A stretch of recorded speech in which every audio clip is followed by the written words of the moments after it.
Hei, salutare tuturor și bine v-am regăsit la un nou episod.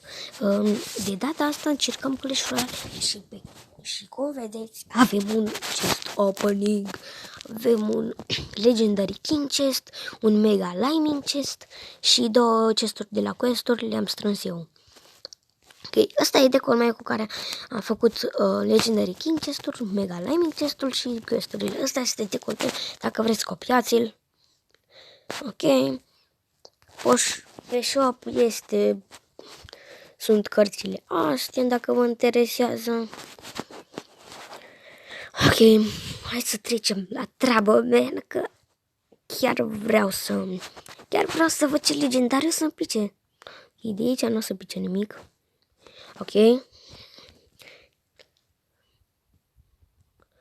Ok, acum să trecem la legendary sau la... Hai la Liming Chest. Și să vedem ce legendară. Rem Rider. Hai să păstrăm Rem Rider-ul, că e chiar bun. Vreau să dau skip la ăștia. Așa, e mai bine. Să mai dau la ăștia. Așa. Arrow, poate minion. Ok. Astea sunt cărțile mele pe care Rem Rider-ul nu o aveam. Și chiar știu că este bun Rem Rider. Ok. Să vedem. E bun. Da. Ok. Deci de aici hai să vedem ce ne va pica.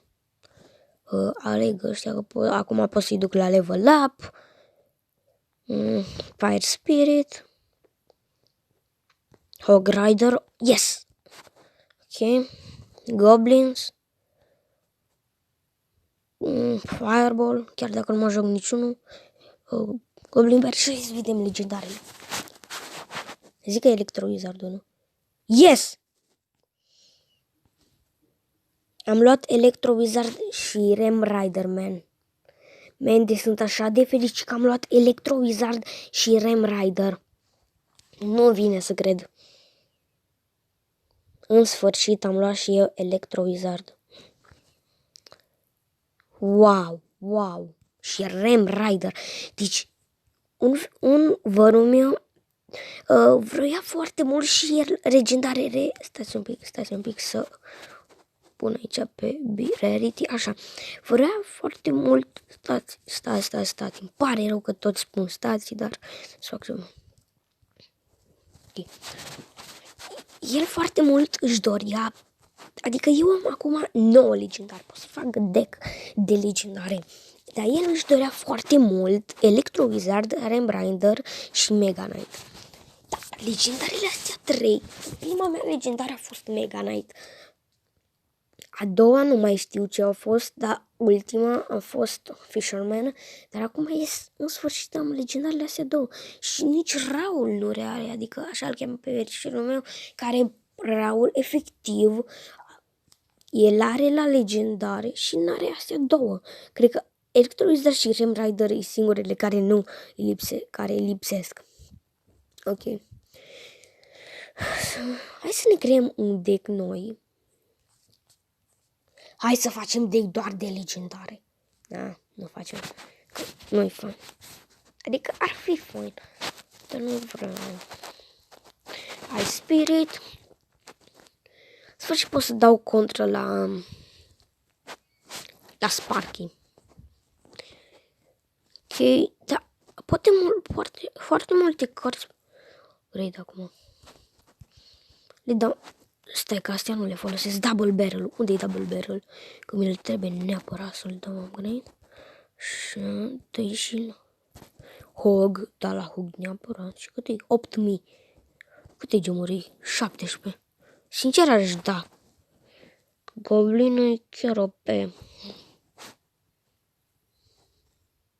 Stai un pic că trebuie să fac ceva. De la 2500, hai să vedem cât damage dă. Wow, o dată aproape 600 de damage. Wow. Hai să nu mai abordăm, strângem banii. Ok, și Hai să ne facem noi deck aici. Să punem... Și dacă aveți alte decori, să le lăsați în secțiunea de comentarii, pentru că eu chiar vreau să mă uit ce decori îmi dați voi, că poate chiar aveți și voi deck bun și... Da.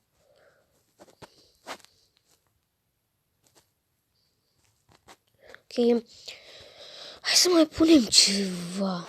Asta cât e 50 și cât îmi dă 6. Bine, de așa că oricum. Sunt foarte fericit de... Spunem Rem Rider, bă. În sfârșit avem Rem Rider. Să punem Zep. Nu punem, că avem și de loc și electroizare. Lăsăm Scarbiu și vreau să pun Fireball. Unde e Fireball-ul? Așa, în loc de ăsta. Și cam ăsta este decorul care l-am creat. Hai să dăm un meci la 2v2. Să vedem dacă reușim să câștigăm în meciul ăsta. Poate câștigăm, poate nu.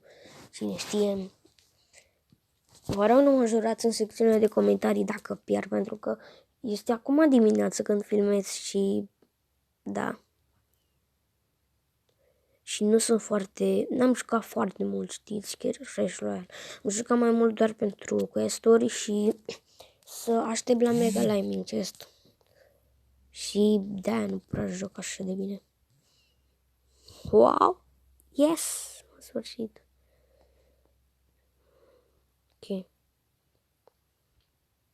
O să păstrez Rem Rider-ul. La final o să-i fac o mică surprizoare. Surprizoarea au. Oai, am făcut o mare prostie cu electrovizardul. Bine, eu nu știu deloc să folosesc electrovizard. Da, deloc nu știu.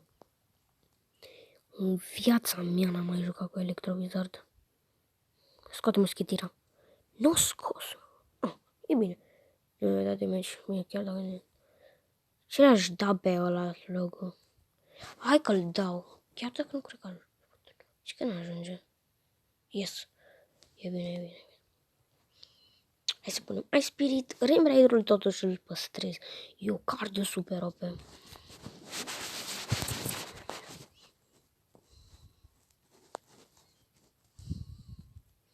Mama, am făcut amândoi o prostie. Witch vs. Witch. Hai să vedem. Mama. Witch vs. Witch. Da, Witch aia are cam puțin scheleți așa. Zic eu. Oare ăsta are Baby Dragon de level 10? Oai, eu pe rău atunci.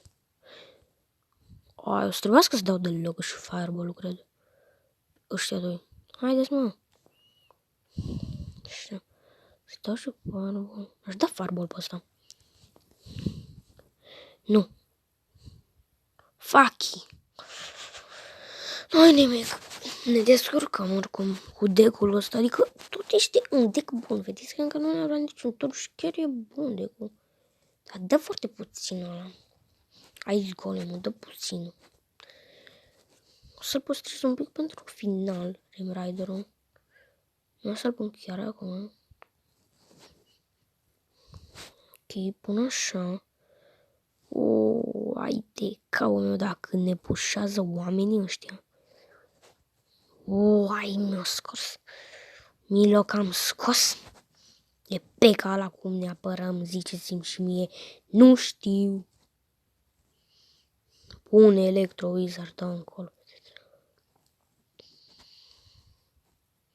Hai, dar ce e acolo? Nu mai înțeleg nimic, bă, ești nebun. Și nu-i dă niciun pic de damage. Dă-i. Nu, aici. Pe golem. Așa. Ok. Uai, m-am speriat. Mamă, dar acum suntem ăsta. Ia, Rem Rider. Hai să vedem. Cum se descurcă Rem Rider-ul? Cam rău. Uai, dar dă la damage. Dă chiar foarte mult damage. Odată acolo la damage. Acolo așa și pun pe ăsta. Nu! Mamă, dar am și level 9 pe ăsta, adică e GG. Mă ocupăm eu. O, ce bine! Nu, nu-i bine. Uai, da, ce ne resează pe partea dreaptă. Uai. Bun. Gata, știu. E peca asta, e greu să mă apăr. Dar uite că tot am reușit să mă apăr, adică tot am reușit. Impresionant. Gândeam că o să pot. Da, pleacă, mă, mâncați așa pensia. Hai, mă, dă-i. Avem încă un minut. Uai, da, mă nervează decul ăsta. La nebunie mare. Pune ăsta, așa. Sari. Dar n-am cum să mă apăr efectiv. Are cărți prea mari. Așa. Uai, deci cum am scăpat de pușul ăsta, nimeni nu știe. Haide, haide, haide, haide. Știu că putem. Na, GG, bă. Well play. Am reușit să jucăm cu decul ăsta. E chiar un dec bun. Chiar un... Uai, mi-a dat credetul, îmi pare rău. Chiar un dec destul de bun, adică nu e rău. Ok. Deci cam atât a fost cu acest episod. Nu uitați să dați un like. Nu uitați să dați pe butonul de like, de subscribe și să facem și noi 15 abonați. Nu mai avem mult. Ok, pa, pa.